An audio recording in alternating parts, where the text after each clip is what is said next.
Big boss Malayalam season 7 4-ാം ആഴ്ചത്തെ voting യുദ്ധമൊക്കെ ഇത് അവസാനിച്ചിരിക്കുകയാണ്. അപകടകരമായിട്ടുള്ള പല മാറ്റങ്ങളും നമുക്ക് അവസാന നിമിഷങ്ങളിൽ കാണാൻ സാധിച്ചിട്ടുണ്ടായിരുന്നു. വോട്ടിംഗ് അവസാനിക്കുമ്പോൾ ഇഞ്ചോടിഞ്ച് വാശിയേറിയ മത്സരങ്ങൾ തന്നെ ഓരോ കണ്ടസ്റ്റന്റും കാഴ്ചവെക്കുന്നുണ്ടായിരുന്നു. നിലനിൽപ്പിന് വേണ്ടിയുള്ള ഈ പോരാട്ടത്തിനൊടുവിൽ ആരൊക്കെയാണ് മുന്നിലെത്തിയെന്നും ആരൊക്കെയാണ് പരാജയപ്പെട്ട് പുറത്തോട്ട് പോകുന്നതെന്നും വീഡിയോ ഭാഗത്ത് പരിശോധിക്കാം. വീഡിയോ ആദ്യമായിട്ട് കാണുന്ന സുഹൃത്തുക്കാണെങ്കിൽ ഏറ്റവും ലേറ്റസ്റ്റ് ആയിട്ടുള്ള ബിഗ് ബോസ് അപ്ഡേറ്റ്സുകൾക്കും വോട്ടിംഗ് റിസൾട്ടുകൾക്കൊക്കെ ആയിട്ട് ഇപ്പോൾ തന്നെ ചാനൽ സബ്സ്ക്രൈബ് ചെയ്ത് നോക്കുക. വോട്ടിംഗ് അവസാനിക്കുമ്പോൾ അവസാന നിമിഷം വരെ നൂറയും ആതിരയും തന്നെ പൊരുതി നേടുന്ന വിജയം തന്നെ നമുക്ക് കാണാൻ സാധിക്കുന്നുണ്ടായിരുന്നു. ഇരുവരും വാശിയേറിയ മത്സരം തന്നെ കാഴ്ചവെച്ചപ്പോൾ നൂറ ഒന്നാമത് എത്തിയിട്ടുണ്ടായിരുന്നു.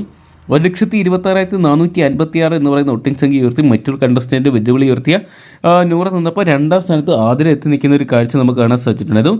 ആതിരയുടെ വോട്ടിംഗ് നല്ല രീതിയിൽ മുന്നോട്ട് വന്നിട്ടുണ്ടായിരുന്നു. 1,00,000 കടന്ന് 1,20,897 എന്ന് പറയുന്ന വോട്ടിംഗ് സംഖ്യ ഉയർത്തിയപ്പോൾ 3ാം സ്ഥാനത്ത് നമുക്ക് കാണാൻ സാധിച്ചത് നമ്മുടെ സ്വന്തം ബിന്നിനെയായിരുന്നു. സീരിയൽ ആക്ട്രസ് ആയതുകൊണ്ട് തന്നെ പ്രേക്ഷകരുടെ ഒരു പിന്തുണ ഓൾറെഡി ബിന്നിക്കുണ്ടായിരുന്നു. അതോടൊപ്പം തന്നെ മികച്ച ഒരു ക്യാരക്ടറൂടെ വന്നപ്പോൾ ബിന്നിക്ക് നല്ല രീതിയിൽ വോട്ടുകൾ സ്വന്തമാക്കാൻ സാധിച്ചു. 1,08,695 വോട്ടുകളുമായിട്ട് നിന്നപ്പോൾ 4ാം സ്ഥാനത്ത് സേഫ് സോണിലോട്ട് പോയ മറ്റൊരു കണ്ടസ്റ്റന്റ് ആരെന്ന് നോക്കിയാൽ അത് നമ്മുടെ അഭിലാഷാണ്. അഭിലാഷ് നല്ല ഒരു നിലപാടുള്ള വ്യക്തിയാണ്. അതുകൊണ്ട് തന്നെ വ്യക്തമായിട്ട് കാര്യങ്ങൾ പറയേണ്ട സമയത്ത് പറഞ്ഞതുകൊണ്ട് തന്നെ നല്ല രീതിയിൽ പ്രേക്ഷകർ പുള്ളിനെ കൈവിടാതെ കൂടെ നിർത്തിയിട്ടുണ്ട്. 99,638 എന്ന് പറയുന്ന വോട്ടിംഗ് സംഖ്യ ഉയർത്തിയപ്പോൾ 5ാം സ്ഥാനത്ത് അവസാന നിമിഷം വോട്ടിംഗ് നേരിയ തകർച്ച നേരിട്ട് രേണുസുതി എത്തി നിൽക്കുന്ന ഒരു കാഴ്ചയാണ് കാണാൻ സാധിച്ചിരിക്കുന്നത്. രേണുവിൻ്റെ വോട്ട് 93,108 എന്നൊരു വോട്ടിംഗ് സംഖ്യയാണ് നമുക്കിപ്പോൾ കാണാൻ സാധിക്കുന്നത്. അതുകൊണ്ട് തന്നെ ഡേഞ്ചർ സോണിലാണെന്നും വേണേൽ പറയാം. അതോടൊപ്പം തന്നെ 6ാം പൊസിഷനിൽ അവസാന നിമിഷം വോട്ടിംഗ് അവസാനിച്ചപ്പോൾ കാണാൻ സാധിച്ചിരിക്കുന്ന ഒനിയനെയാണ്. ഒനിയലിൻ്റെ വോട്ടും 92,897 എന്ന് പറയുന്ന ഒരു വോട്ടിംഗ് സംഖ്യയാണ് ഒനിയലിന് നമുക്ക് ഈ ഒരു മണിക്കൂറിൽ കാണാൻ സാധിച്ചിരിക്കുന്നത്. ഏറ്റവും കൂടുതൽ ഡേഞ്ചർ സോണായിട്ടുള്ള 7ാം സ്ഥാനത്ത് ആര്യൻ നിൽക്കുന്ന ഒരു കാഴ്ചയാണ് കാണാൻ സാധിക്കുന്നത്.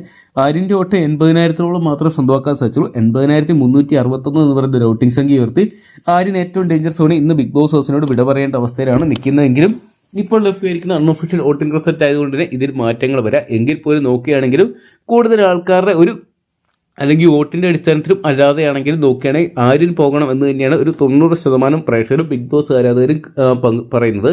അതുകൊണ്ട് തന്നെ ബിഗ് ബോസ് ഈ ആഴ്ച ആര്യനെ എഫക്റ്റ് ആകും നമുക്ക് പ്രതീക്ഷിക്കാം. അതോടൊപ്പം തന്നെ ഇനി ആര്യനെ ബിഗ് ബോസ് സേഫ് ആക്കുമെന്നും പറയാൻ പറ്റത്തില്ല. ഒരുപക്ഷെ മറ്റേതെങ്കിലും ഒരു കണ്ടസ്റ്റന്റിനെ പുറത്തോട്ട് വിടുകയോ അല്ലെങ്കിൽ ഈ ആഴ്ച എവിക്ഷൻ ഇല്ലാതെ വരികയോ ഒക്കെ ചെയ്യാം. എന്താണെങ്കിലും നമുക്ക് കാത്തിരുന്ന് തന്നെ കാണാം.